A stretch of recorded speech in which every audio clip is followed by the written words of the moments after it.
Good afternoon, everyone. I'd like to call the Thursday meeting of the Joint Records and Public Safety and Public Service Committee to order. First call to order, if you'd please stand for the Pledge of Allegiance. I pledge allegiance to the flag of the United States of America and to the republic for which it stands, one nation, under God, indivisible, with liberty and justice for all. Thank you. Next on the agenda is the adoption of the agenda, and I need a motion to adopt. Motion to adopt. Support. Motion by Commissioner Haas, supported by Commissioner Oino. We're going to need a voice vote. Everyone in favor say aye. Aye. Any nays? Motion passes 11-0. Thank you. I've got to go item 4, which is approval of minutes dated March 19th, 2026. Any additions or corrections? Motion to approve the minutes. Motion has been approved by Commissioner Peter Pan. Supported by Commissioner Zimmer. All those in favor say aye. Aye. Opposed? Motion passes 11-0. Thank you. Item 5 is public participation. This is the first opportunity for public participation. It's for those who wish to speak for a maximum of 3 minutes on any item which is on today's agenda. The second opportunity for public participation is for those who wish to speak on any issue. Is there anyone in the audience now who would like to speak on any item on the agenda? They have 3 minutes. Seeing none, I'm going to close public participation, and I'm going to move on to item number 6, which is a proclamation. This is a full board approval requested at committee. I need a motion to grant full board approval at committee to adopt. So moved. Support. I have a motion by Commissioner Howard, supported by Commissioner Oino. Okay, I believe we have our dispatch director, Miss Elsie, here. She is here. I'm here. You're it. Okay, Good afternoon. good afternoon. Are you ready for this? I am ready for this. Very Yes, good. we have a group of our awesome team here. So if you guys want to come up. Should we go on first? Sure. Just want to say on behalf of our dispatch team, thank you for this recognition. It's not often that the individuals who work behind the scenes are seen. So we really appreciate you taking the opportunity to acknowledge the work that they do. Their job is hard, it's really difficult, it's fast-paced, it's high pressure, and oftentimes requires them to make really quick decisions with very limited information while multitasking. So it is the reality of their every single day and every shift. So it's very much appreciated. I'm proud to lead this team, really grateful for the job they do, and we appreciate you all acknowledging them. So. Well, they can't go anywhere. What a good-looking crew you got. Hey, guys. Ladies. Yeah. I know, that's fine. I like either way. Oh, thanks. I like it too. Okay, this is a proclamation by the Board of Commissioners. Whereas each year in the second week of April, it's a time to acknowledge the contributions and sacrifices of public safety telecommunications. And whereas the initiative was started by Patricia Anderson from Contra Costa County, California in 1981 and grew to become a national week of recognition. 10 years later, Congress officially designated the second week of April as a time to remember the role that dispatchers play in keeping us safe. And whereas dispatchers coordinate police, fire, and medical personnel, ensuring that the right resources are dispatched efficiently. They track units in the field and prioritize incidents based on urgency and available resources. Whereas these dispatchers often give life-saving pre-arrival instructions, such as CPR guidance or safety tips to help callers until emergency responders arrive. Now, therefore, be it proclaimed, the Macomb County Board of Commissioners hereby proclaims the second week in April as National Public Safety Telecommunications Week. Be it further proclaimed that a suitable copy of this proclamation be presented to the National Public Safety Telecommunicators in testimony of the high esteem in which they are held by the Macomb County Board of Commissioners. What I have in front of me is a proclamation signed by all the commissioners, and that's for you, Ms. Elsie, and your crew. Where you at? I gotta take some pictures. Okay. Here we go. Come on in, guys. We're gonna get a picture of all of them.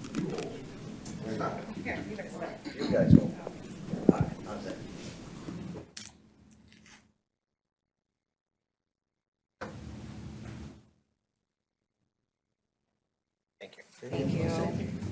Thank you very much. Thank you. Thank you. We appreciate it. All the way down the line. Thanks, guys. I used to look like that once.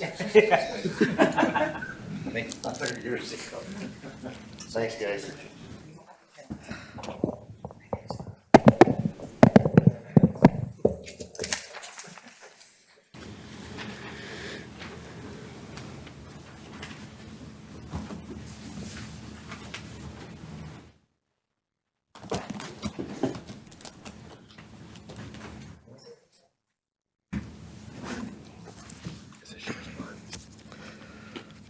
Okay, moving right along, there's a Records and Public Safety Committee Department recommendations. Got to vote. Why do we have to vote? We have to vote. All in favor, say aye. Aye. Any opposed? Motion passes 12-0. Thank you. 13, okay, 14. Re- Item A is an agreement with Cintas, first aid kits, AED cabinet, AED products and service agreement for $219,820. I've Captain McPherson here. I need a motion to recommend this to full board. Support. Moved by Commissioner Hawes, supported by Commissioner Lucido. Captain, you're up. Afternoon, Commissioners. The Sheriff's Office is requesting the purchase of 100 first aid kits for our patrol vehicles, 8 cabinets for AED indoor deployment, and the lease of 52 new AED devices from Cintas. The AEDs will replace our current model, which has been advised by the manufacturer could have issues where it would not possibly work. The new agreement with Cintas would include the inspection of the units every 28 days, as well as some replacement of batteries and pads. And this would help ensure that the units are serviceable and ready to save lives. The total would be $68,640 per year from May 1st, 2026 through May 31st, 2028. Funding is available in the fiscal year 2026 F-101 for a total cost in 2026 of $59,660. Thank you, Captain. Commissioner Howard. Just one question, not that I'm looking to spend any more money. Is there a reason why we're leasing these instead of purchasing them? It's more fiscally responsible. Okay. We have the option to purchase them at the end of the term or get the newest model. So. Gotcha. Nope, makes sense. Thank you. Thank you, Mr. Chair. On the AED stuff, my knowledge right now is, them things are almost $1,200 a piece, and the batteries are significant. So I kind of think you're on the right track on the leasing, because a facility I'm involved with, we like to have them on site, and they're extremely expensive, so I want to commend you on going on that route, because I think that's the most fiscal responsible way to do it right now. Thank you. Thank you, sir. Seeing no other speakers, we have a motion and support. All those in favor say aye. Aye. Opposed? Motion passes 12-0. Thank you. Thank you. Thanks, Captain. Thank you. Item B is a purchase Motorola Solutions Incorporated AAS encryption software for $152,128. We have Brandon Lewis, our Director of Emergency Management and Communications here. I need a motion to recommend this to full board. So moved. Support. I have a motion by Commissioner Howard, supported by Commissioner Bueno. Thank you. Good afternoon, Commissioners. I am seeking approval today to purchase software algorithms to upgrade 340 public safety radios to be able to operate on encrypted talk groups. An encrypted talk group is basically a talk group that nobody else can listen in on. New federal regulations require that public safety agencies be able to transmit certain information over encrypted talk groups as of October of this year. And agencies are required to implement a solution to do that. Upgrading these 340 public safety radios is part of our solution to implementing that strategy. in a cost-effective way as opposed to purchasing entirely new radios that have the capability Thank you. to do this. Thank you, buddy. Thank you, Brandon.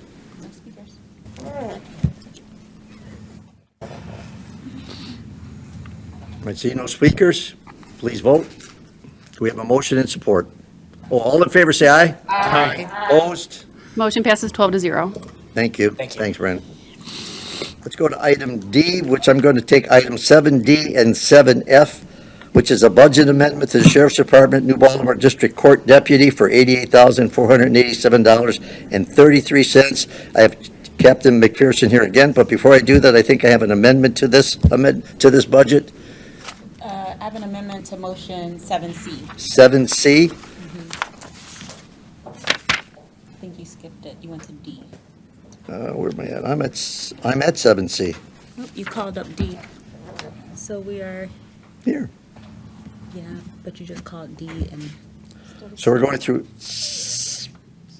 we're going to go with 7C. we're going to go with 7C? Okay, we're going to go with 7C, which is a budget amendment, New Baltimore District Court for $79,211. We have District Court Administrator, Ms. Grassel here. Yes. I need a motion to move this to full board.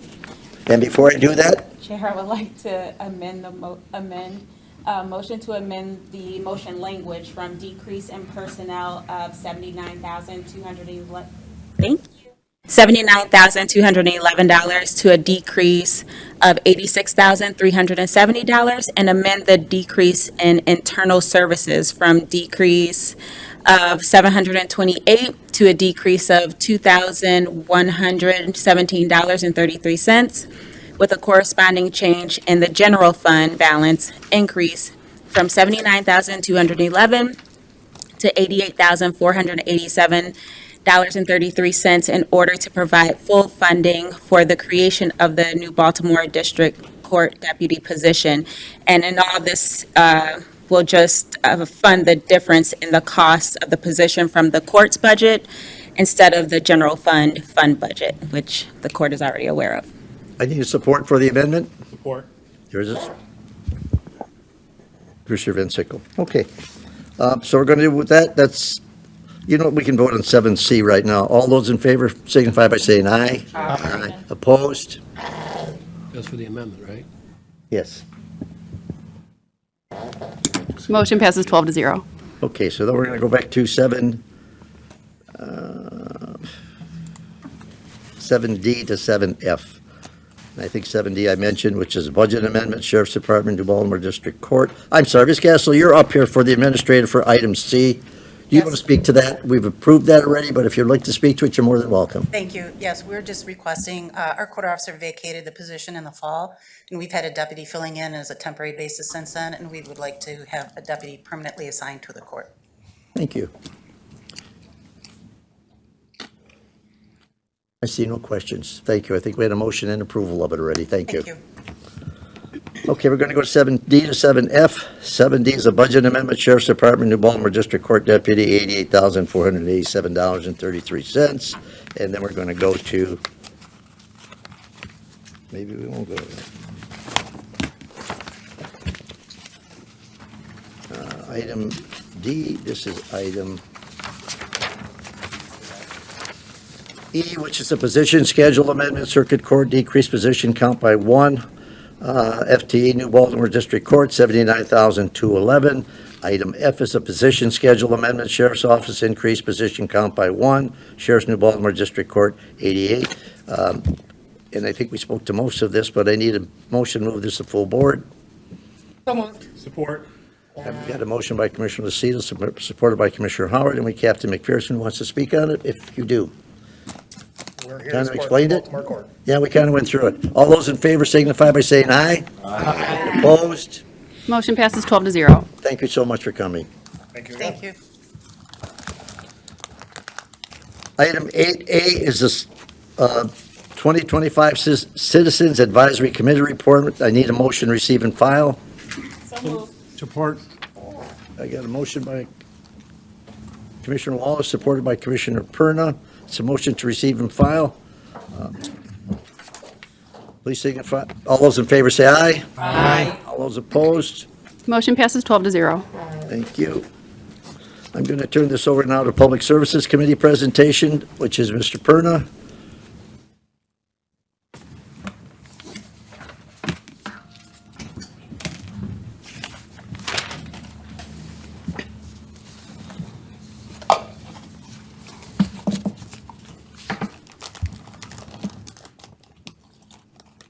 Item 10A, Public Works Report Update, Candace Miller. And Candace, you need dispensation because you only can speak up to 3 minutes, okay? Yeah, that's a problem for me, because I have a couple other things I want to say. Should never put a microphone in front of me, I guess. First of all, the commissioners. We need a motion for Oh, I'm receipt sorry. and file. Support. Howard and Grant. Please. Okay. Chairman, thank you to all of the commissioners. Thanks so much for having us here again. We were asked to come up and speak about our ARPA funds, and Commissioner Howard, your little girl gets prettier and taller every time I see her, and James is a regular at our drain board meeting, so he's going to know everything I'm talking about here today. But anyway, before I start, I'm going to take a point of personal privilege here, because it's pouring rain outside. And we're going to get more rain. And you see what's happening, unfortunately, to our neighbors up in the north of Michigan here. But I'll tell you, in Macomb County, I mean, you may be getting some calls, but I think it's of note that we are really holding our own with all this rain. And there's a reason for that. Didn't just happen. In the last 10 years, with support from the County Board of Commissioners, we have done millions and millions of dollars of drain work all over the county. Whether it's up in the north with the ag up there, or down in Warren or St. Clair Shores or Sterling Heights, what have you. We have done so much drain work, and we've had our guys out, and I'm telling you, we're not perfect. We got a long way to go, but we have made such an incredible amount of progress. And not only just with our drains, but this is a sort of a funny story. Maybe it's funny. I think it's a great thing to point out. As you know, we've all been very focused here in Macomb County about reducing with the goal toward eliminating combined sewer overflows. And our major pump station, Chapaton, in the last rain and these last 2 rains, Eagle has called Chapaton to ask, where is our discharge notification? Where is it? Because it's been coming for decades. And of course, my guys were happy to report, well, we didn't have a discharge. Like I said, you got to be kidding. Everybody else is discharging. Every other retention basin, Oakland County, Wayne County, they're all discharging. So you can take a lot of pride in the fact that we are committed to the blue economy, to water quality in Lake St. Clair. We're not perfect. I'm not to say there might not be a discharge tomorrow, but we've had as much rain as everybody else. So I just mentioned that to you. One other thing. It's not about ARPA, but also we have, if you go to our website, you can tell any of your constituents this.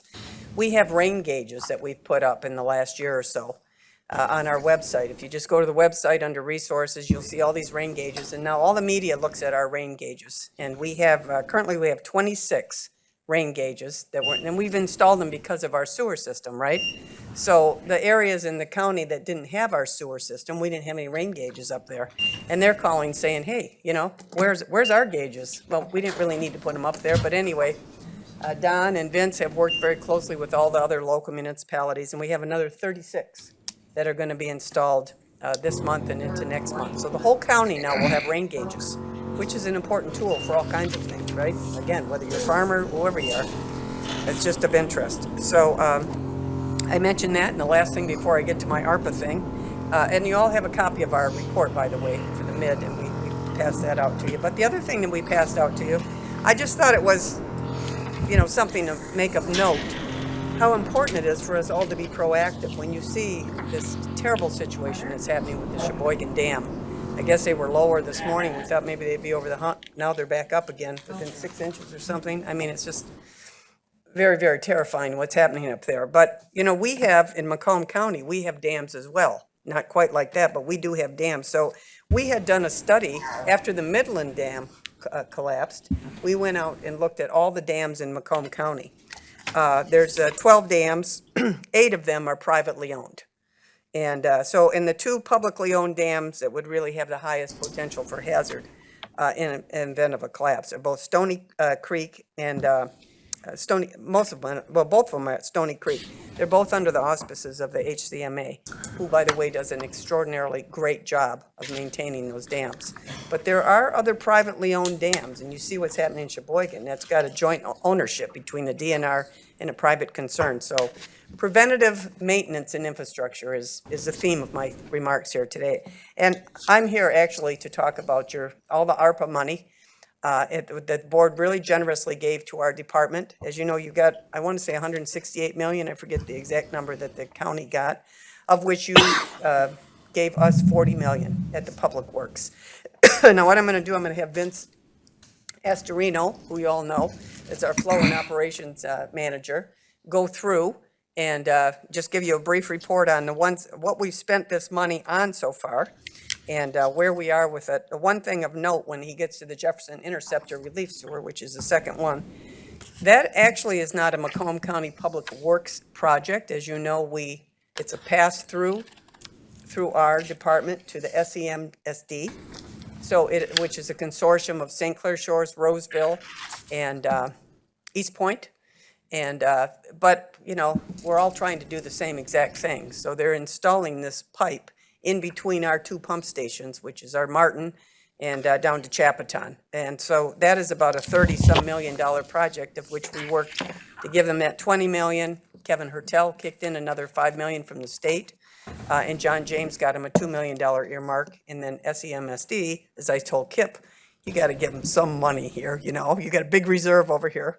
But anyway, so it's going to be a great project, and will reduce the combined sewer overflows at the Martin RTB by at least half. So with that, let me have Vince go through this, and then when he's done with his presentation, Brian Baker, my chief deputy, is going to tell you where the money is, the deadlines, and how we're meeting all of those.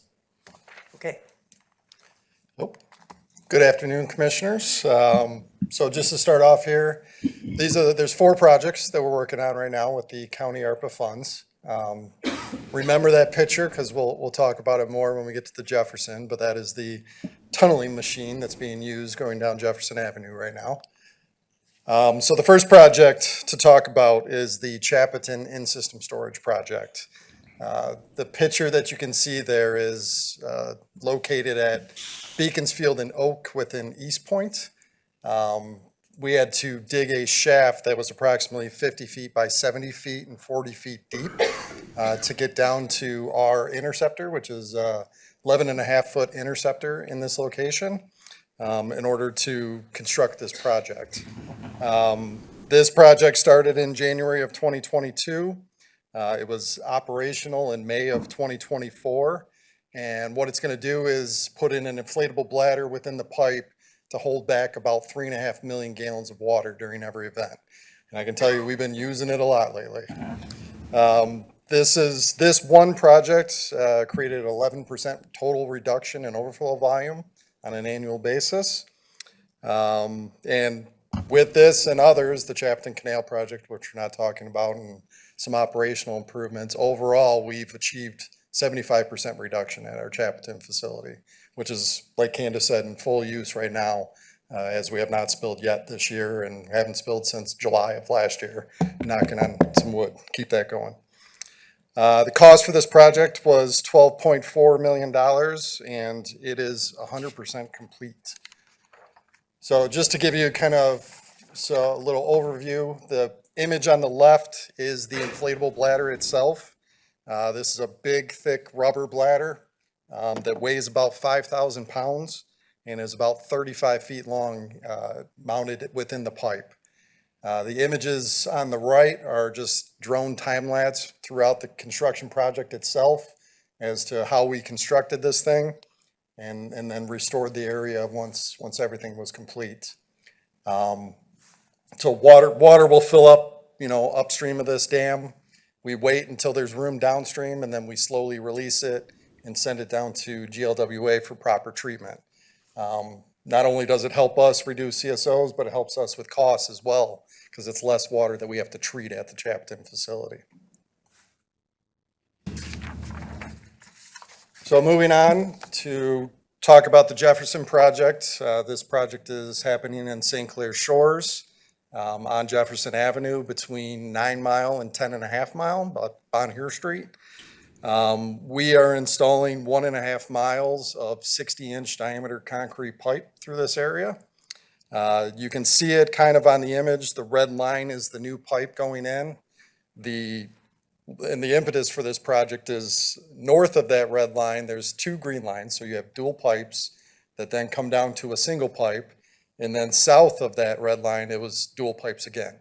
So you have a major bottleneck in the system that you just can't get flows through. And this was really impacting our Martin CSO facility.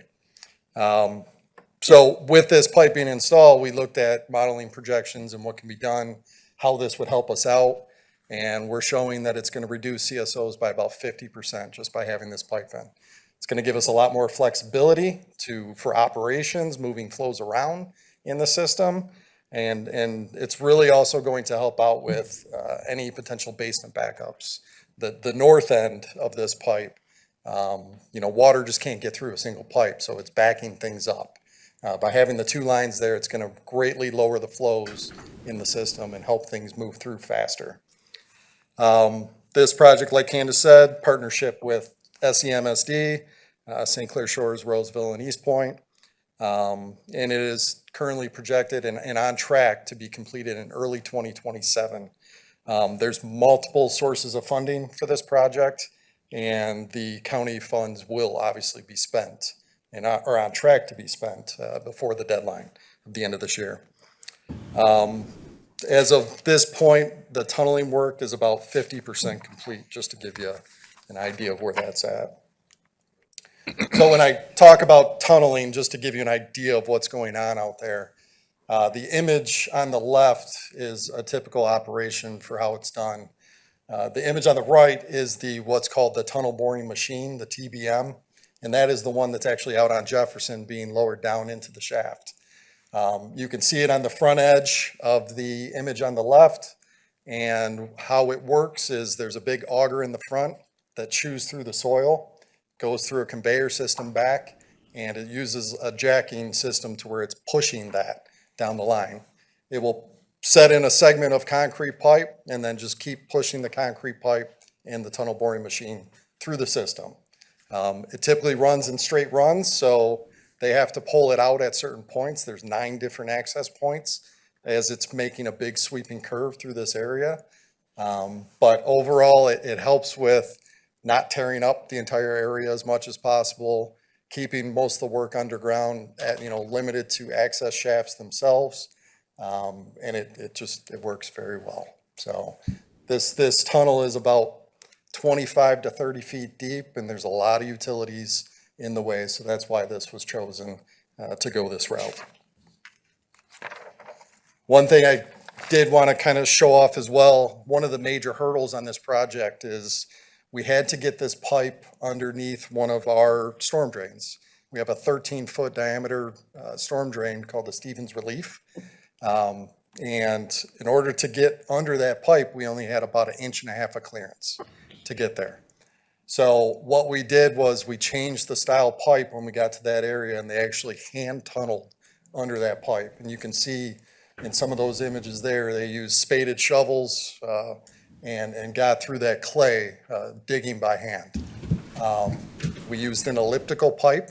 So instead of the round, normal concrete 60-inch pipe, it's a flattened pipe that can give us more clearance.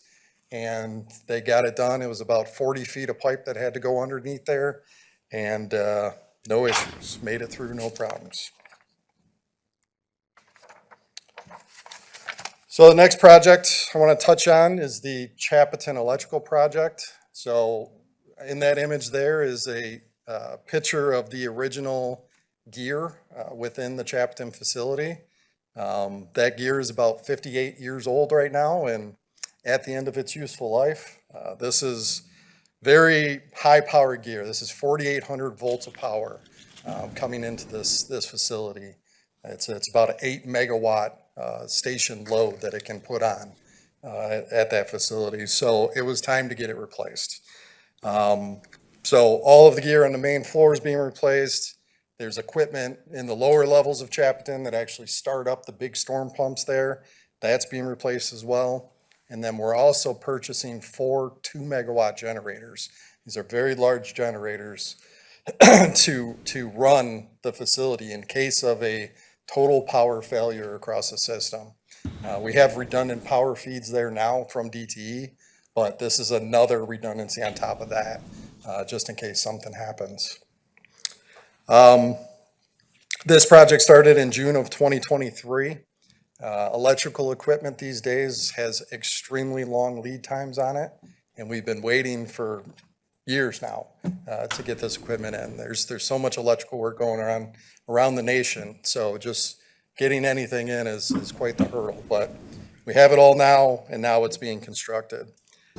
We're fully on track to be completed with this project in the fall of 2026, and the county funds will be spent by December of 2026. Overall, this project is $15.5 million. So just to give you some images, so that main lineup of gear on the main floor, when you're working with older facilities, it's not always easy to just swap out what's there with new gear, because you have to leave the facility fully operational. So a lot of what we had to do was find new locations to put gear and spin that up while taking off the old gear. So here's an image of some of the gear that was brought into the building. And as you can see on the far left there was that main lineup of gear. And what we're doing is half of the gear is going to go outside in a building, and then the other half is going to be kind of reconfigured within the pump station main room floor. So as you can see there, that's half. The next half will go next to it once we can take off some of the other gear. Outside in the new building that was constructed, we had to run all new conduits for it. These are very, very large wires that are moving around through the facility, and these are large conduits that had to be routed throughout. We then had to frame out and get ready to pour a large base slab to house this new enclosure. Pour the concrete for it. And then you can see the lineup of the new gear that is going to be housed outside, which will also support another project that we have coming in the future. And then they set an enclosure over top of that. So it's everything can be outside safely. So that project's on track and moving along well. The next one that we're going to talk about is the Bonnier Pump Station. So this is a pretty cool project. This is a very old style pump. This is a Archimedes screw pumps that you're looking at right there.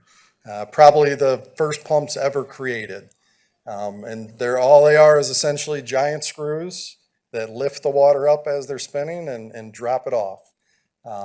We looked at upgrading to a newer style pump at this facility, and it just didn't make sense because these work so well. You don't have to worry about any of the wipes or any issues clogging up the newer style pumps. These just work right through it. So we ended up just going with a method to replace these.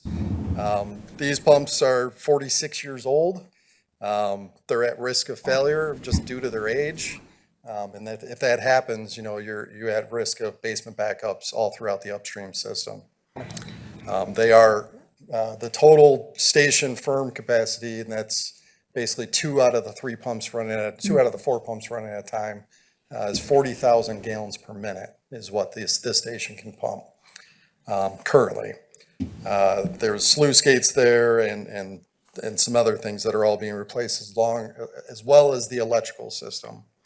We're also adding an odor control system to this facility. This facility gets a lot of complaints, has got a lot of complaints over time.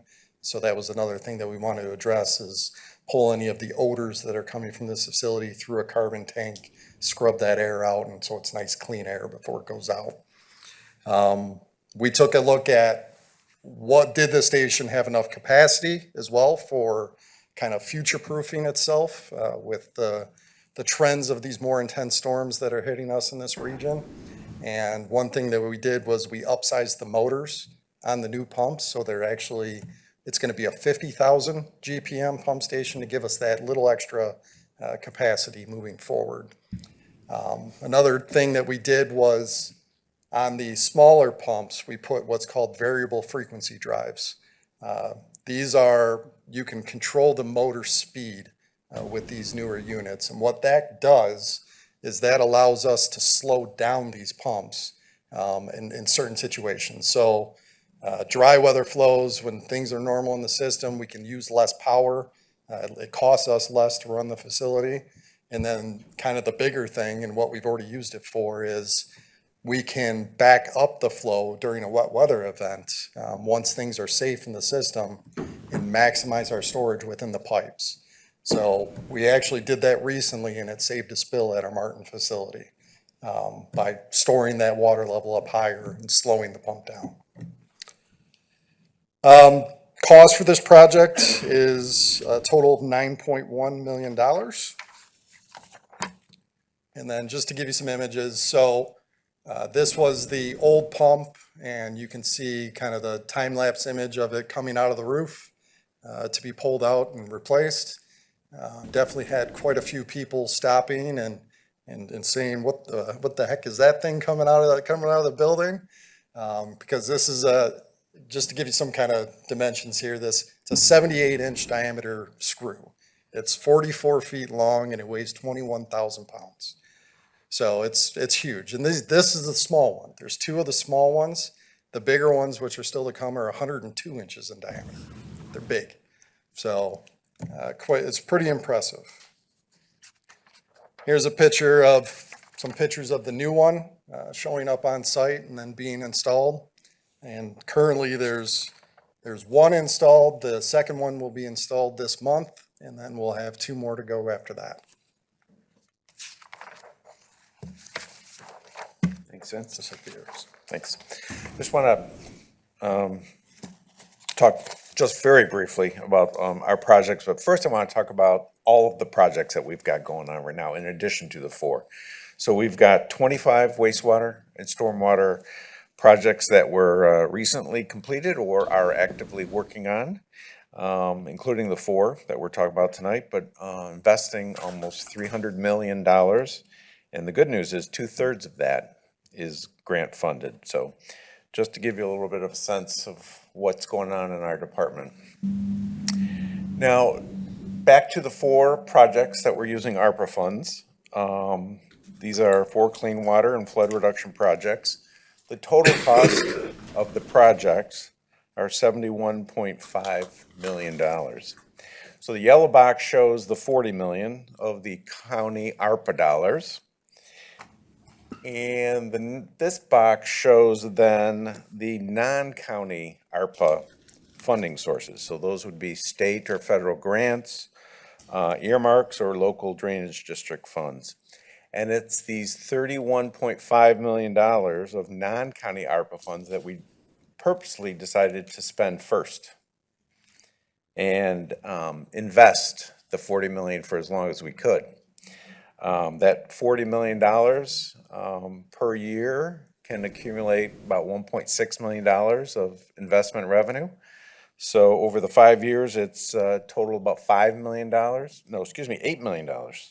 that the county can then allocate as it needs to. So getting into, of the 40 million, how much we have spent through last month, this totals 42%, but again, we purposely spent the other funds. We will be 100% spent by the December of 26 deadline. The top one, the in-system storage project, as Vince said, is done.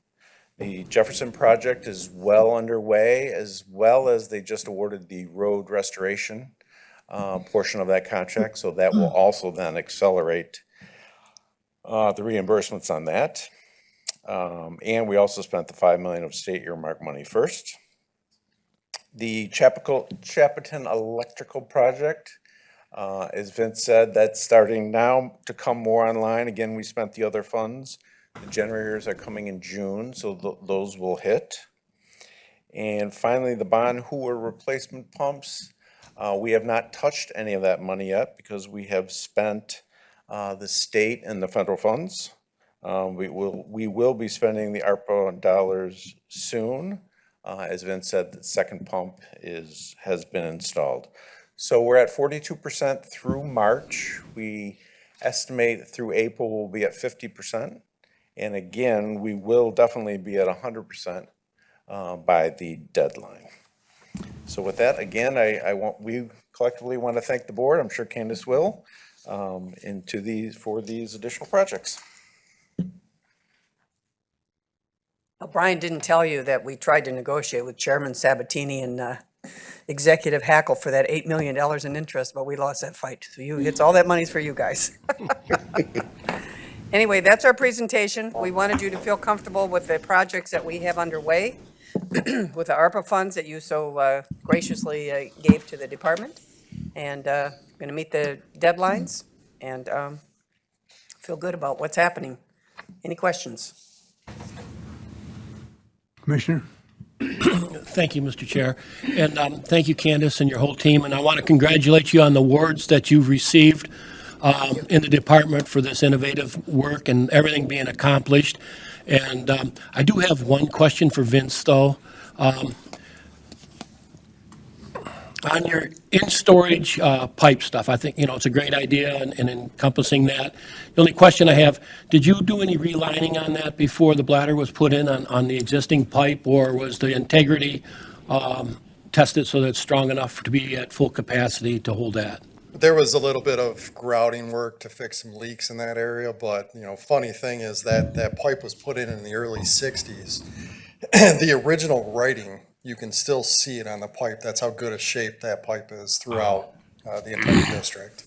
Okay. So we didn't have to do anything Oh, else. that's great. And then with the installation of the new generators, in a storm event, when you lose power, it's going to take a lot. The EPA has to have those engines all tested and everything for emissions and stuff.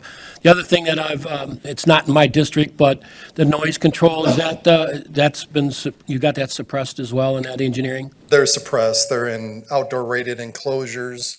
And we've gone through all of our Eagle Air permits and all the noise restrictions, and yes, we got all that. Okay, thank you, and congratulations once again on your awards. Thank you. Thank you, Mr. Chair. Commissioner Romano? Thank you, Chair. Just a short note here. I had an opportunity to meet with Candace on the Olmid, I'm going to call it the Olmid House, or actually it was in my district. They actually built it looks like from the outside, it's just a house. And in fact, I got a call and people wanted to buy it thinking it was a regular house. It was to eliminate odors that were coming, horrible odors that were coming out of the sewer system there. And this thing has been completed. We had Candace was there and gave a presentation of what they did. They allowed us to go in and see the actual facility itself. And again, as I said, from the outside, it looks like a whole house. But maybe, Candace, you could hit on that a little bit. I know you did a video on that, but if you could just give us a short note on what completed there, that would help, please. Well, we're in the wastewater business, so there are odors in different areas, right? And we've all dealt with those, and they've been going on for decades in many areas, way before I got here. So we've done a number of different odor control kinds of things. We spent millions of dollars actually on our odor control. At 15 in Garfield is the sort of the major nexus for that our big interceptor there, where it drops down and all the, it's all being agitated. It creates odors, and we're storing, et cetera. We have put a new biofilter in there, which is helping a lot. At 21 in Garfield, if you go by there, people are talking about they want to buy the house. Everyone thought it was a new Starbucks. But right at the corner of 21 in Garfield is a new odor control facility. It looks really nice, landscaped beautifully. Everybody loves it. The residents love it. They don't smell the odors. The Township Board was great with us. Same thing in Sterling Heights, what Commissioner Romano was talking about. Right at Dodge Park and Sorrento, a lot of odors in that area, and we've put in $5.5 million, $5.3 million, I think, for this. For all obviously most of it is the guts of what's inside this house. But this is a two-story home. It looks like a colonial home with a garage. I mean, it really looks nice. It doesn't have the landscaping yet because of the weather, but that should be in a month or so. And again, we worked really closely with the city of Sterling Heights. Everybody is delighted, And you can hardly hear, and when you go inside, you heard how loud it was. But when you're standing outside, unless you are right underneath those fans, you don't hear anything. There's a lot of traffic there. School across the street, kids are walking by. Commissioner Van Sickle was out there as well, so he can attest to what I'm saying. And we're also doing another odor control at Utica in Dodge Park, which is under construction right now.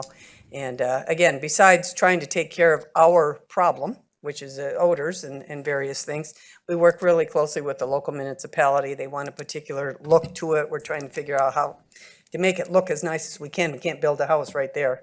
But yeah, that house it's very cool. Very cool. So appreciate you bringing that up. And I had the opportunity to actually go into the house, see the facility working, and I have to tell you honestly, and I got a nose, and I didn't smell a thing, and it was operating at the time I was there. I mean, there was nothing, absolutely no smell whatsoever. And right next to this facility is the church, which is members, the church services, nothing. I just, kudos, did a great job. Thank you. Thank you. That's all I got. We actually, one other thing I'm forgetting about, we actually are going to build another odor control facility in the ITC corridor across from the high school there, 15-mile road, which has also been an area of a lot of odor complaints. That's our major interceptor project that we did, was about almost a $50 million project in there, which is complete. And everything's pretty much out of there. Right now, we have a temporary facility that's running, which is, we're not getting any more complaints. Of course, the kids are now out of school a little bit, outdoors from the school and that. But State Representative Robinson got us a $2.5 million earmark, talking about all this money that we've raised here. And so we're going to put that toward, and that should be under construction this year. So for the Sterling Heights commissioners that get complaints there, we think we've got it handled, and we get our permanent one in, we should be in good shape. But it's a lot of money. We spend a lot of money in this department. And so I appreciate the opportunity to come up here and talk about this, because we want not just all of you, but we need the citizens of Macomb County to feel comfortable that I'm not rat holing these dollars, that we are doing something with them. And when you think about the ARPA money and the way that Congress really wanted these funds to be spent, Macomb County is a role model, as far as I'm concerned, for the entire state, not just with what we've done, but also with the jail project, because the money is for transformational projects, transformative, things that are generational. And that's what we've done with our 40 million, and that's what the county's doing with the rest of with the jail project, I think. Commissioner Howard. I just wanted to thank you. I know, when people think of infrastructure, they always think of roads. That's probably my biggest concern around infrastructure, because I live off of Mountain Road, but no one thinks of drain, wastewater. And when I first moved back, we had just happened to have the floods in 2014. And we did a lot of work with a nonprofit rebuilding homes, and we haven't had a flood that bad since then. So just want to thank you for that. With everything going on with the dams breaking or potential overfill, I was thinking about that, and then so to get this is very well timely. I do have a question, and maybe this might be some education. I can come meet with you and can kind of educate me. Why are dams privately owned? It just depends. Even the Sheboygan Dam up there, right? It was owned by a tissue factory. They needed the hydroelectric power. Well, now the tissue factory is defunct. So in 1967, the state, the Michigan Waterways Commission, I know this because I used to be on the Waterways Commission. In fact, I texted some of my buddies and go, hey, I'm not on the commission anymore. But they bought that in 1967. So they own half. The DNR, the state owns half, and the other half is owned by this company, which I don't know what's happened to the company. They're defunct, they're whatever. And that is a very common thing with many dams all over the country. Oh. And here I'm telling you in Macomb County as well. The two that we would really be concerned about, fortunately under the auspices of the HCMA, the Huron Clinton Metropolitan Authority. But I'll tell you, you can just take a drive around the state and around the nation, and you will see these dams all over the place. Let's just face it, 100 years ago, 120 years ago, we didn't have any dams. Then we went into a complete, we're going to dam everything up, right? And Crazy. Really, right? You could never get a permit to build that Sheboygan Dam today. But now they have, it's not only, if they have that, unfortunately, if the downtown Sheboygan will have a serious problem. Yeah. But the other thing that will happen is you have the 40-mile inland waterway that runs up through that dam. Like when you're going up 75, you see it running through there. It's 40 miles long. All these people have beautiful waterfront property now. Mother Nature didn't give it to them, though. The dam made them have waterfront property. So are the dams good? I mean, who's going to say, hey, we got to get rid of the dams, right? But how, how much money are we going to spend to keep repairing and replacing these dams for? I'm just throwing that out there. No, I totally I understand. don't have the Thank answer you. to that, but it's something I think about. Damn those dams. Thank you so much. I just, in my ignorance, I just assumed that nearly all dams were government owned, thinking like, I'm a little bit younger than, some people remember when You're a lot younger than me. Harold remembers when the Hoover Dam was first built, but, so thank you for that. I do some more research. You didn't pick on me. He remembers when Thank- Hoover was the president. That's Double, I can double. say that. I'm older than you. Got a double, Harold. Double stinger. You know what paybacks are. Commissioner Well, 17. just to say, I did tour Hoover Dam, and it's in great shape. Just like Harold. Commissioner Miller, thank you for being here, for giving us the update. I mean, you do so many great things for the resources that we give you from Macomb County, but I mean, I don't think anyone stretches the dollar better than you. I mean, we gave you $40 million, and you've not only taken that, you've gone to the feds, you've gone to the state, you've gone to the locals, you've asked everyone to chip in to accomplish these 4 projects. And, they're on time, they're on budget, everything that you're doing is spot on. And I know you've been part of the ARPA meetings with the feds, and in those Brian has, giving the appropriate updates. And I think, the CIAC project seems to, everyone's talking about that all the time, but, these are big projects. This is big money that we had allocated to make sure that a lot of these things could get repaired. And like you said, you're spot on. This was transformational dollars that we were supposed to take and really do something good with. And I think that you've done that, tenfold, quite honestly, with all 4 of these projects that you've brought to us, amongst all the hundreds of millions of dollars that are on the list. It's crazy to see it. And I think, I couldn't be more proud to sit here and partner with you. And sorry we couldn't give you the extra interest. But long story short, we certainly are always supporting your department and everything that you're doing. And this is just great information. And I know Jamie's here, and you'll probably write a nice big story about it, because it's good information and the citizens need to hear this, of what you've been able to do with these projects. So I just wanted to say that. Thank you. Thank you. So, The partnership is really, that's an operative phrase, the partnership, because when we come at our budget presentation and we ask you for drain money, I mean, we're using it, as I say, for open drains. The other thing I didn't mention, we've taken out 300 tons of woody debris out of the Clinton River, the North Branch and the Middle Branch in the last 2.5 years. 300 tons. I mean, today, you would have snags all up and down the flooding. I'm not saying we're not going to have flooding, but it's made an enormous difference. But that money came from you, and then we partnered with our local municipalities.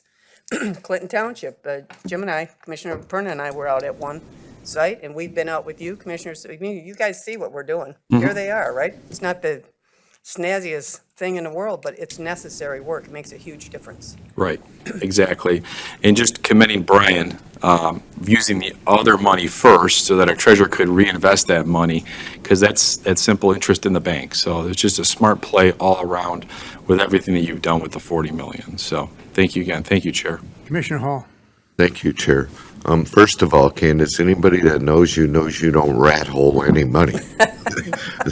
The statement's always been, where's the wheelbarrow when you walk in the door? So, but I did want to emphasize another point. We talk about collaboration here between us and the board.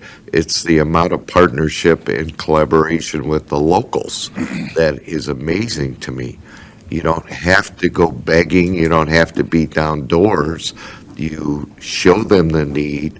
They agree with the identification of the need, and it gets done. That the 13 Mile Road project, most of the neighbors didn't even know what was going on or what was going on. And then it was completed, or almost completed. The response was, what a great job. So the way government's supposed to work, this is a perfect example. So thank you and the staff for all you do. Well, you mentioned the 13-mile road project and the drain there that ran along I-94. I mean, I went to the Roseville City Council and, right, boom, Taylor, everybody was immediately, we're right there with you, whatever you need, blue, just fix it, right? Find it, we fix it, we know we got an issue. So, Well, they knew you were coming too. yeah. They had the wheelbarrow right in front. No, I'm kidding. That's all I have, Chair. Candace, the relationship with all the businesses on Jefferson, how has that worked out in this last year? Now the end is coming. Good cooperation? Well, the end isn't quite coming yet. They're about halfway I through. was going to say, where'd that come So from? they're at, really, about 10 mile. They're getting close. They're getting close. So the project is going from 9 mile to 10.5 mile. They're getting close to 10-mile road. And of course, that's Nautical Mile, which is the biggest business district in St. Clair Shores and one in the entire state, certainly Macomb County and the state. I mean, it's amazing what's going on there. It hasn't been totally without problems and certainly inconvenience for the businesses. I would never tell you that. But everybody understands why we're doing it. And Kip, the mayor, Kip Walby, and the city council, and they have their TIFA board, and they have the Nautical Mile Business Association, and they have had meetings before it ever started. We bring in Lou Urban, we bring everybody in, all the project managers, so everybody's got a phone number of somebody, not just, oh my God, this is happening, who should I call, right?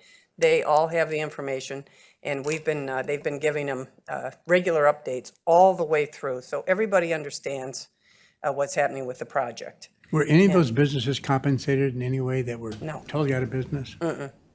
I mean, there hasn't been anybody that went out of business. And honestly, if you drive through there, I mean, I go there a lot because I'm right down the street from there. So Nautical Mile, I could tell you every restaurant there. They're great. But, I mean, if you go there on a Friday or Saturday night, they're all packed, pretty much. So they're still, but it has been an impact. And of course, now we're getting into the busy season now with the boating season and that. So people see the construction and sometimes it scares people off a bit. Some of them will say that.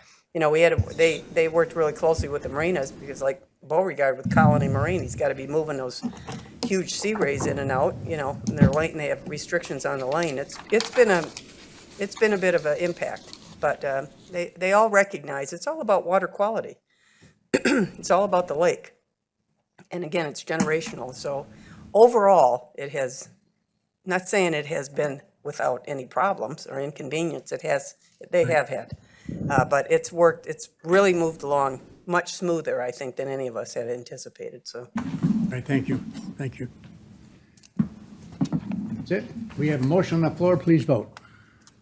Aye. Thank you. Motion passes 12-0. 14. Oh, Got where I'm at on the agenda here. How about we go to 11A and B, motion to recommend the full board, 11A and 11B. Brian? Motion to recommend to full board. Romano and Groff.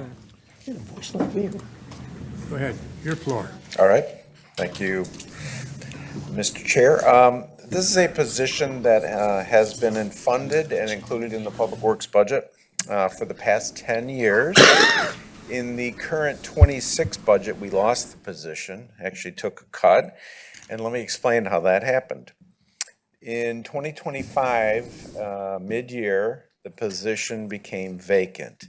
And initially, we thought we could do without the position. But with all the stormwater grants and projects, we had to reevaluate.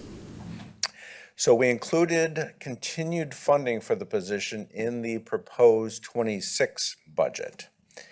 However, because the 2025 staffing summary was already amended, and it showed the position as eliminated, despite no budget amendment removing the funding.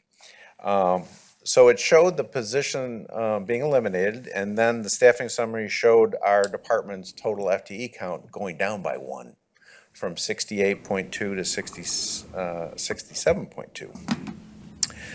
So because of this change, we were told, in order to get the position, unfortunately, it had to be considered a new position. even though it wasn't new. And as you know, as the adopted 26 budget did not include any funding for new positions, we weren't able to fill it. If it is approved today and put back in, we'll remain at the 68.2 FTEs, which is the same as the prior year's adopted budgets. Talking a little bit about the position now, this position helps to manage $10 million in stormwater grants that the department has, with more coming. We're actively looking for federal and state earmarks. The position also it's a good part of it because most of those grants require a local match component to getting the free money. And this position's costs can be used as in-kind services towards that local match. So it saves the cash match needed to qualify for the grant. So it certainly pays for itself.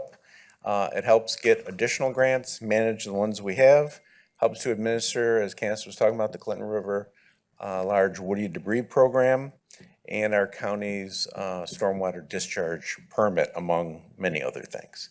So we are requesting reinstatement of the position, and thank you for your consideration.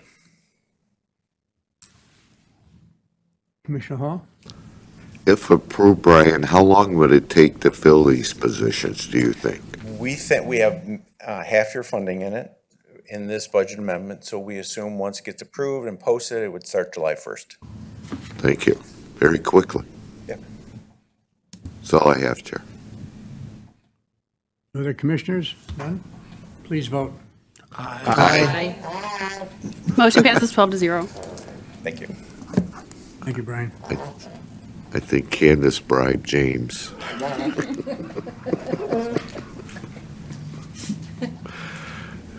Item 11C, interlocking funding agreement with Macomb Township, purchase of 4 parcels for conservation of $180,000, 49 cents. Director of Planning and Economic Development. Motion to refer to full board. Support. Paul and Lucille. Hi, I'm Amanda Oberka. Vicky's not here today, so I'm a project manager in Planning and Economic Development. As you recall, we were here a month ago with a very similar agreement. That was to purchase 4 properties with $1 million of FEMA funding. This agreement is to use the remaining funds to do a habitat enhancement and stream bank stabilization project on one of the properties. This was a requirement of the grant. We did them separately because we were hoping for an extension on the grant. However, due to the government shutdown, FEMA has not been able to grant our extension request. So the township was able to put it out to bid and find a proper contractor that can do the project within the grant timeframe. So that's why we're here with this one. No commissioners? Please vote. Aye. No? Yes, this is the same cost. This is just using the remaining grant dollars that we approved the budget amendment for last time for this. Okay, ayes have it. Thank you. Motion passes 12-0. We are now on 11E through Oh. O. And we have Scott here today. Scott? D. Motion to refer to full Motion board. by, Motion to move 11D through O to full board. Support. who supported that? Right. I did. Lucido, please. All right. Good afternoon, Commissioners. Thank you for having us here today. What you have is a series of cost share agreements for several projects across a number of communities. All of these, while they're through a couple of different programs that the Department of Roads oversees, they are all being bid out with our pavement preservation contract, which is also one of the items on this. The first is, well, I guess for conciseness, I can just kind of run down the list. The first is Clinton Township cost share agreement that includes 3 roads for some preventive maintenance work on Canal, Moravian, and Romeo Plank. The second is City of Warren for Dequindre Road between 13 and 14 Mile for a road resurfacing. The other is another City of Warren, Dequindre from M102 or 8 Mile Road up to Maple Lane resurfacing. And this third one is Mound Road from 8 Mile up to just south of 696. In Sterling Heights, we have the section between Metro Parkway, or on Metro Parkway between Mound and M53 Van Dyke Avenue. All of those are part of our general pavement preservation program. These other ones are part of the subdivision preservation program, Chesterfield Township. This one, again, it was an application-based call for projects where the communities submitted their locations for consideration, and it's a match program that we offer for them. So Chesterfield Township submitted, and they have 3 locations. Shelby Township has 3, Clinton Township has 2, and Harrison Township has 3 as well.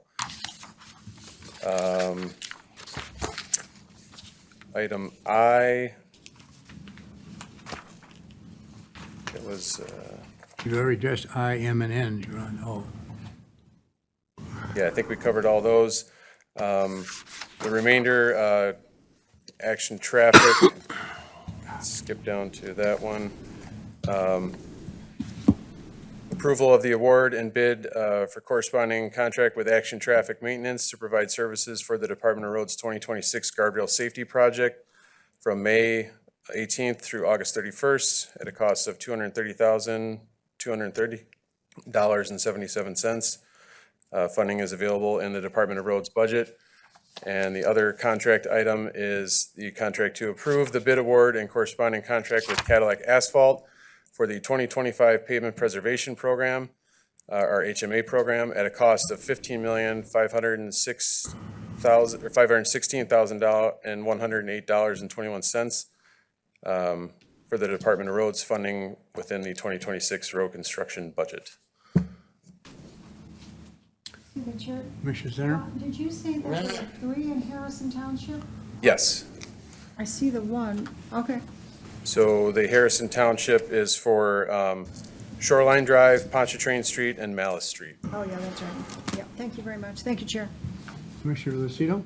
So I have a question about G. It looks like it's the 8 Mile to I-696 project, and that's for resurfacing of that 8 Mile to I-696? Correct. And how deep, when they resurface, when they do the asphalt on those roads, how deep do they pour the asphalt? Because I've been on that area of Mound, and some of those holes are probably 12, 14, 16 inches deep. Yeah, so usually when we encounter something like that, there is sort of a localized repair that's made there to fill in whatever is deeper than what the milling would cover. Our milling generally is anywhere from 2 to 3 inches for that. Again, this is a short-term solution until we can secure the longer-term funding, which we are still pursuing for the complete reconstruction as an extension of the Innovate Mound project. Okay. Yeah, because I mean, that's my second question was gonna be like, how long do you expect it to last? Because it just seems like for how much you guys are spending on that area, it's not that much realistically, because over 2 miles of road, stretch of road. So I just wanted to make sure that it was gonna be worth spending $2 million on it. Correct, yes. And to note on that particular project specifically, we did receive a $2.5 million state earmark that would go towards the either reconstruction of the road or maintenance and rehabilitation of it. So that's what we're using that funding for at this time, is to cover the maintenance and rehabilitation, to sort of buy us that time that we need until the federal funds for the larger grant application that we'll be applying for can be realized. Do you know what the estimated cost of a whole rehabilitation is on that area? For the full reconstruction? Yeah, it's reconstruction. Approximately $100 million. 100 million, okay. All right, thank you, that's all I have. Commissioner Howard? Yeah, I totally understand that this is just a temporary solution. This is just a pain in my side. I literally drive on this road every day, and like she just said, that there are potholes so big that I bathe my child in them. That's just how like egregious some of them are. The police department had to shut down part of the lanes because of just how bad it was. This is something that we absolutely need done, but still there's no ideal, like no true communicated timeline on any of the projects. I will be kicking this dead horse until that road is finished, is that Innovate Mound north of 696 was done, south end got screwed over. And now we have a Dequindre project that is 13 to 14 mile. 9 mile, 8 to 9 mile on Dequindre is way worse, unequivocally worse than 13 to 14 mile. 8 to 9 mile is included in this as well. No, I'm talking about on Dequindre. Dequindre is included on this as well. Right, but it says Dequindre 13 to 14 mile. There's another section on Dequindre also from 8 mile up to. So, but is it the whole thing going to be done from Resurface. 8? Okay, Yeah. but it's just, and you're only going to go to like, you said 3 inches down? Correct. And again, this is so we talked about Mound Road. Dequindre Road is another one where there's a lot of things kind of going on. We had submitted in February for another large federal grant on that project to reconstruct from 14 mile down to Stevens Road. Knowing that Consumers Energy has a large pipeline replacement project coming next year that's going to be between 13 and 11 mile. That's why we were sort of intentionally gapping that section out. We know that we did some heavy concrete replacement from 696 to 12 mile about 2 or 3 years ago. Gapping that out because of the work that consumers will be doing. If this grant is successful, we're hoping to hear back from it by the end of May, beginning of June this year. Then we'll be able to follow up directly after Consumers Project is done.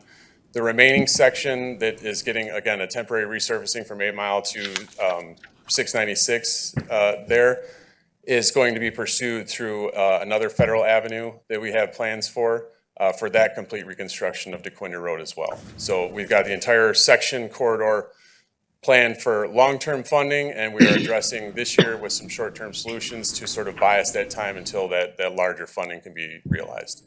Yeah, sorry, my daughter's kicking me. Yeah, I mean, we can't change the past. The Mountain Project should have started at 8 mile, period. Like, it should not have been left out, in my opinion. It costs residents of that community thousands and thousands of dollars of car maintenance and repairs. I mean, I drive a truck. I spend $1,000 on tires this year alone. Thank God I can afford it. Some residents in my community cannot. And so I'm thankful that we're doing something. But residents of that community really want to see a clear timeline on when this project is actually going to get started and completed. I totally understand that some of it is dependent on us going after federal grants. And so I'm glad you kind of indicated like we're going after in May, we might hear back. But it's costing the residents a lot of money on just simple car maintenance. And the average Michigander spends nearly $3,000 in car maintenance because of our road conditions. So I thank you for that. I appreciate the update. But Understood. That's why we're kind of pursuing these short-term measures, knowing that it's going to take some time to get those federal dollars in place and activated. It was a similar situation on the other section of Mountain Road where we had to do some temporary resurfacing, knowing that there was a larger project coming. So it's always been part of the plan to do the entire corridor of Mountain Road. Just based on the criteria and the stipulations of those grant dollars, we couldn't take too big a bite at the apple, otherwise it might jeopardize the entire success of that. So we're taking a strategic approach at this, and we do realize and understand that the entire section needs to be done, and that is being addressed. with the additional funding from the state in regards to roads and how the state have kind of changed road funding, like will that, even if we lose the federal, like if we don't get the federal grant, is there like what's the next step? Like if we lose a federal grant, will we be able to handle some of these projects with the additional funding from the state? Or are we just in a cycle of having to apply for a federal grant if Yeah, we and don't I get think it? that's a little bit larger discussion. Yeah, we have looked at that as far as, if we are unsuccessful with some of these grants, do we have the ability to fund any of it ourselves? I think, like I said, that's a larger discussion that would probably best be had with our director and our That's fair. finance That's fair. person, so. That's fair. Thank you. That's all, Chair. Thank you. No other commissioners? Commissioner Goike? Thank you, Mr. Chair. Thank you for the presentation. I just got, I seen it was trunk line money. It was used on 8 Mile because it's trunk line road.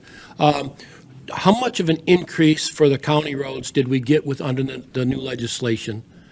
So did we get 30 million last year and now we're getting 35 million? Well, just to be clear, we didn't receive any money last year. The legislation passed in the fall of last year, but because a lot of it is new funding that is coming through the corporate income tax and the marijuana tax, the process for collecting those funds is just now getting started.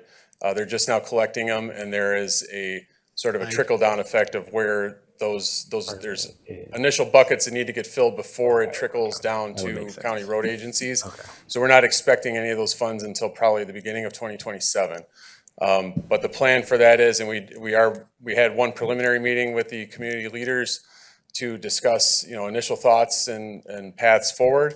Our kind of outlook is that we have a lot of programs in place that we could easily infuse those dollars into to spread that work out further. And that's sort of the goal is to try and utilize those programs that we have in place, infusing more dollars into that, moving ahead into the future years with this new funding. So my question to be more pinpointed would be, what was our Public Act 51 dollars coming in under the, for our county roads? Was the last year? So prior to the neighborhood road fund, I believe we received somewhere in the realm of about 85 million in Michigan Transportation Fund. The neighborhood roads fund is looking to introduce an additional 30 million that is not, it's not part of Act 51. It's a separate fund that I is, understand that's that, being yeah. done for that, so.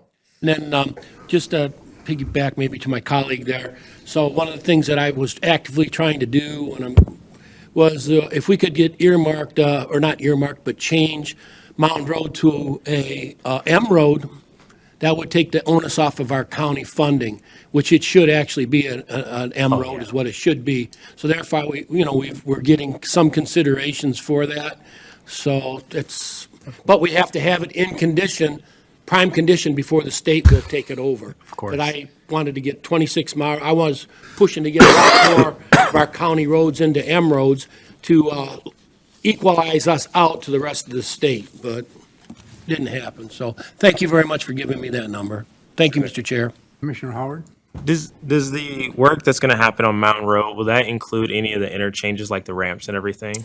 There are areas on these southbound ramps that are going to be addressed. I think those were the worst ones that we had seen out there. So there's areas just north of 696 and south of 696 on those southbound ramps that are being addressed. Will you guys fix the fences too? I know that's not a pavement, but whose responsibility is that? Because those The fences. fences, no, I don't know that that's part of our responsibility for that. If we're talking the overpass for the bridges, It's MDOT. Okay, I okay. believe that's a state-owned Okay. facility, correct? Thank you. A resident reached out to me about the ramps and then the fences coming down and blowing over, so specifically, so thank you. Gotcha. That's all. Commissioner Hall? Thank you, Chair. Do you think it's well known at the local level that the funds aren't going to be available till 2027? It is. We had a preliminary meeting with all the community leaders back last fall after we first heard that the legislation was passed, because everybody's first thought was, okay, when's this money going to come and when can we get our hands on it? So to kind of, equalize the thoughts in the room, we didn't know much about it at the time, but we just knew that it was going to take some time to roll this out. And we've been sending out correspondence since then to kind of illustrate what the plan moving forward will be. Thank you. Thanks for doing that, too. There was a big splash, additional funding was coming, everybody got very excited. That was what, February, March of this year, and now we're talking 2027 until not getting the funds. but I'm sure Jamie's going to put that in big bold letters so everybody reads it. Thank you. That's it. That's all I have, Chair. All right, we have a motion, please vote. Yes. Motion passes 12-0. Thank you all. Thank you so much. Thank you. Item 12, need a motion to receive and file 12A and B. This is a correspondence. Motion for, Any discussion? Please vote. Motion passes 12-0. Item 13, proclamations. This is a proclamation in memory of our former commissioner and board chair, Bob Smith, for outstanding public service, introduced by our chairperson, Joe Sabatini. Motion to approve. Support. Any discussion? Please vote. Aye. Chair, if Motion I may passes say, 12-0. Yes. Commissioner Kraft couldn't be here today. I know he wanted to say some words in regards to former Chair Smith, and I will too at full board next week, so I just want to make everyone aware. Thank you.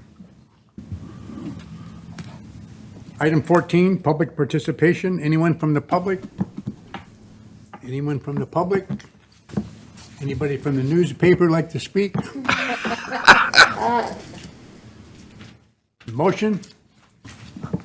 motion to, Commissioners' comments. well, Or commissioners' comments? We'll do that tomorrow, but commissioners' comments. Do it tomorrow when no one's here. No commissioners' comments? Motion to adjourn. Support. Please vote. Aye. Motion passes 12-0.